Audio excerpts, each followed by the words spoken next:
हम अपना अनुभव कहते हैं, जितनी असुविधा होती उतने श्यामा श्याम में मन डूबता है, जितनी सुविधा होती विषय में डूबता है, श्यामा श्याम में नहीं। इसकी चाल में मत फंसो, आपके लिए कह रहा हूं। कुछ दिन पहले एक उपासक कई बातें रखी कि मेरी अशांति का कारण मेरा मंत्र में मन नहीं लगता। चलो राधा राधा बोलो, इसमें भी नहीं लगता। किस में लगता है? इसमें चलो वो जपो। मुझे बाहर निकलना अच्छा, कमरे में पड़े रहो, वहीं टिफिन आ जाएगा, वहीं दूध आ जाएगा ना, मुझे सब। अब खड़े रो रहे हो, क्या करें? भागो, कहां भागोगे? भागो, देखो विश्राम मिलेगा। कुछ ऐसे मंद बुद्धि के हैं, सोचते हैं शरीर को छोड़ दे, तो छोड़ के देख लो, अनंत जन्म भटकते रहोगे, कहीं विश्राम नहीं मिलेगा। जानते हो शरीर छोड़ना कोई विश्राम स्थान है क्या? अगर इस महान महिमा में मानो शरीर को तुमने तनिक भी अहित किया तो ऐसे ऐसे शरीर मिलेंगे जहां बूंद पानी नहीं मुंह में जाएगा, और तड़पते रहोगे, क्लेशित होते रहोगे। अज्ञान की धरा में कब तक अपना नाश करते रहोगे? कब तक ये नकारात्मक सोच का पोषण करते रहोगे? अरे कई कई दिन महात्माओं को भोजन नहीं मिलता, लोग गालियां देते हैं, धक्के मारते हैं। हमने देखा है, दिगंबर हैं वाराणसी में, ऐसे हाथ फैलाए दरवाजे खड़े हैं, वहां से कुल्हड़ मारा जा रहा है उनके ऊपर, और ये हम देख रहे, देखा है, क्योंकि बाबा की अलवेली नगरी है, कुछ नहीं, मुस्कुरा के चल देते हैं। आपको क्या होता है? आपके पास तो वस्त्र है, आपके पास तो वास की व्यवस्था है, आपको तो भोजन मिल रहा है। वहां भोजन के लिए भूख से विवश होकर के जाते हैं, और वहां कहीं भी कभी भी वो जगत गुरु आपको ऐसा पक्का करेगा, पक्का समझ लीजिए। आप सोचें कि प्रतिकूलता ना आवे, ऐसा हो नहीं सकता। लिख लीजिए, यदि आप सच्चे मार्ग पर चलेंगे तो इसकी चढ़ाई ही प्रतिकूलता है। ऊर्जा शक्ति प्रतिकूलता से बढ़ती है, अनुकूलता से ऊर्जा शक्ति नष्ट होती। परमार्थ की ध्यान रखना, जीवन में जितनी प्रतिकूलता आएगी तन मन के द्वारा, उतने अध्यात्म की ऊंचाई पर उपासक चढ़ता है। निज अनुभव की बात। श्री सन्यासी सदगुरुदेव भगवान वाराणसी समाधि मठ आदेश किया कि बद्रीनारायण चलना है। कोई संतों का उत्सव था वाराणसी के, और अपना तो हृदय में आग लगी हुई थी कि यदि मैं वही हूं तो कैसा हूं, कौन हूं? मुझे ब्रह्मबोध होना चाहिए। नई अवस्था, बस एक ही लगन थी, मुझे ब्रह्मबोध होना चाहिए। गुरुदेव भगवान का आदेश बद्रीनाथ। मुझे पता था कि वहां व्यवहार का उत्सव है, भंडारा और सब जैसा होता है संतों का, ऐसा मन में लगा कि गुरु आज्ञा का उल्लंघन। और ये आग, जो आग थी, उसने हमें आदेश किया बनारस से बाहर नहीं जाना। क्या करें? उस समय तक समाधि मठ में रहते थे, मुमुक्ष भवन के पास है। एकदम अंदर से निश्चय आया, एक बार कूदो। बस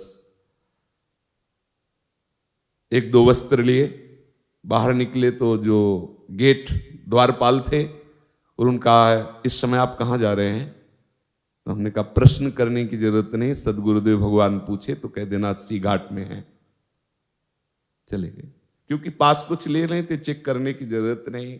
आश्रमों में ऐसा होता, और ऐसा होना भी चाहिए कि उनकी सुरक्षा में सहयोग देना चाहिए जो जहां है, क्योंकि उससे भी तो प्रश्न होते हैं। 80 घाट में जब आए तो निश्चय किया, यह हम हृदय की बात करें, आज के बाद कभी अर्थ स्पर्श नहीं करेंगे जब तक ब्रह्मबोध नहीं होगा। आज के बाद किसी के दरवाजे पर भिक्षा के लिए नहीं खड़े होंगे, और किसी को अपना मित्र नहीं बनाएंगे। वाराणसी के घाटों में रहने का निश्चय, आकाश वृत्ति से जो मिल जाएगा हमारे पास आ जाएगा, हमारे विश्वास पूर्वक, ऐसा नहीं कि दान पुण्य जैसा तो हम उसे पालेंगे, ऐसा भावना करके। संध्या काल में देखा, दंड लिए हुए गुरुदेव भगवान आए, साष्टांग दंडवत किया। उनका क्या उद्दंडता है? हमारा जी उद्दंडता तो है, पर हम रोने लगे क्योंकि हृदय में पीड़ा थी। हम कहा महाराज जी, आपको हृदय की बात कहता हूं, जब तक मुझे ब्रह्म बोध नहीं होता मुझे कुछ अच्छा नहीं लगता। मुझे बद्री नारायण जाना और वहां संतों की संगोष्ठी, मुझे बस एक आग लगी हुई, मुझे ब्रह्मबोध। ऐसे होता है ब्रह्मबोध घाट में पड़े रहने से, भिक्षा तो चाहिए ना, वास तो चाहिए ना, ऐसे ऐसे होता है। वो तो गुरु का मतलब माता होती है ना, अत्यंत दुलार। हम का आपके सामने वचन देते हैं, किसी के घर में नहीं जाएंगे, किसी आश्रम में नहीं जाएंगे, किसी छत के नीचे नहीं, यही घाट में रहेंगे, किसी से मांगेंगे नहीं, अर्थ नहीं छुएंगे, कभी आपको कोई ये कहेगा नहीं कि आपका शिष्य ऐसा, कभी आप निश्चिंत रहिए।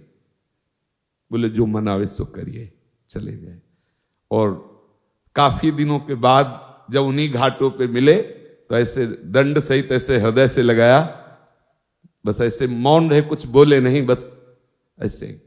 अब कभी इतना सेतुआ मिल जाता जैसे भिक्षुकों को बांटते हैं, कभी 1-2 पीस बर्फी मिल जाती, गंगा जलपान, कई कई दिन। अन्नपूर्णा का धाम है, पर कई कई दिन ये सब्जी रोटी दाल ये जो अपने भरपेट पाते नहीं मिला। एक दिन विवस्ता हुई, गुरुदेव को वचन दिए थे, इसलिए मांगना का तो भाव ही नहीं था आश्रम में किसी के जाने का, नहीं तो मुमुक्ष भवन में खुला संतों के लिए भंडारा है, आप जब जाओ वहां भिक्षा मिलती है। लेकिन वो जो आग थी ब्रह्मबोध प्राप्त करने की, उसने ये सब कर दिया। दरवाजे पे जाके बैठ गए, मांगना नहीं है लेकिन बैठ गए। अब वहां से जो गृहस्थी के मुखिया थे वो निकले, कैसे बाबा बैठे हो? ऐसे ही बैठ गए। भोजन पाओगे? तुम कहा जैसी प्रभु की इच्छा, महादेव की जैसी इच्छा, बैठो। 2 घंटे तक नहीं आए। 2 घंटे बाद आए, अच्छा भोजन के लिए हमने नहीं कहा था, उन्होंने ही कहा, पर गए इसी इरादे से थे अंदर से कि कुछ तो उनका हम लोग प्याज लहसुन पाते हैं, आप प्याज लहसुन पाते? हम कहा नहीं। तो बोले फिर जाइए। बहुत हंसी आई मन की चाल पर जब बाहर ले का, ठीक इसको ठीक दंड दिया गया। ये तो ये परमार्थ क्या है आपने अभी देखा नहीं है, लेकिन उसी परमार्थ का फल आपको केवल आज्ञा पालन से मिल जाएगा। आपने देखा कहा है कि मन कैसा उपद्रव करता है, किस किस तरह से, और ठाकुर कैसे जला के उसे परिपक्व करते हैं। ये वृंदावन धाम है, ये सब आपको यहां नहीं करना है। आप तो बस श्यामा श्याम श्यामा श्याम रज में लुटना है। जब हम आपको समझाते हैं तो आपको लगता है कि कुछ तो हम में है। आप ये नहीं समझते कि माँ बच्चे को दुलार करती तो बच्चे की योग्यता देख के करती, क्या मेरा बच्चा है इसलिए दुलार करती।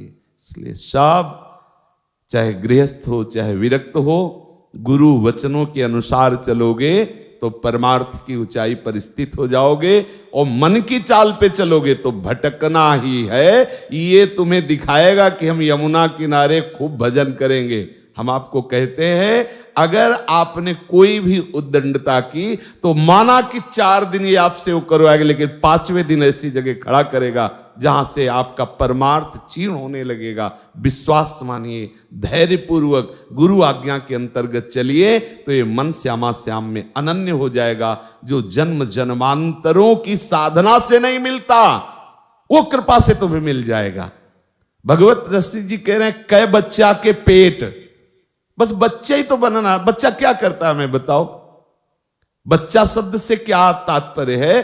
केवल आचार्य चरण गुरु चरण के सहारे हो जाना, आश्रित हो जाना।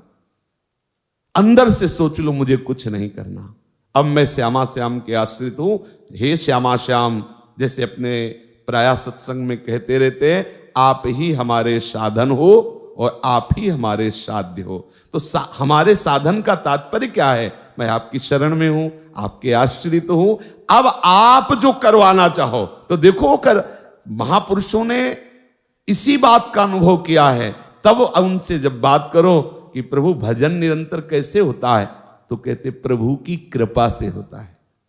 किसी भी सिद्ध महापुरुष से बात करके देखो, आपके जीवन की इस उच्चतम अवस्था पर पहुंचने का आपका क्या साधन रहा है, तो कहते सिर्फ गुरु कृपा, सिर्फ आचार्य कृपा, सिर्फ भगवत कृपा। किसी भी महापुरुष से पूछ लो, क्योंकि जो वास्तविक भजन होता है वो दिखाई देता है कि मैं कर नहीं रहा, ये तो प्रभु की तरफ से हो रहा है। सच्ची मानिए, ऐसे ही चल रहे हो, अचानक वृत्ति फंसी, कोई हमारा चिंतन नहीं, और क्या कहां से कहां पहुंचा दिया कि चलने की ताकत नहीं रही। कहीं ऐसा लगा कि कहीं गिर न जाए, कोई आश्रय लेके बैठ, कोई चिंतन हमारा नहीं, कोई प्रयास हमारा नहीं, कहां पहुंचा दिया। इसलिए आश्रित हो जाओ, दृढ़ता पूर्वक आश्रय श्री श्यामा श्याम के चरणारविंद का और अनन्य चिंतन प्यारे जू के नाम का, रूप का, लीला का। बैठ जाओ, ये सब मन की जो भागा दौड़ हटाओ, विश्राम कर लो।